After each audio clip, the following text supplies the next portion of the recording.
The big difference from GCSE to A-level is students actually need to think. GCSE is probably much more of a memory game of learning facts and regurgitating these facts, whereas A-level you need to develop high-level skills in analysis. That is critical skills. Critical thinking is a key to success at A-level.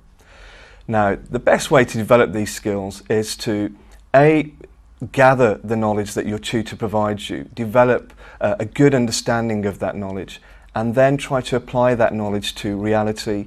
And finally, to get the higher level grades, you need to think about evaluating the knowledge that you have gathered.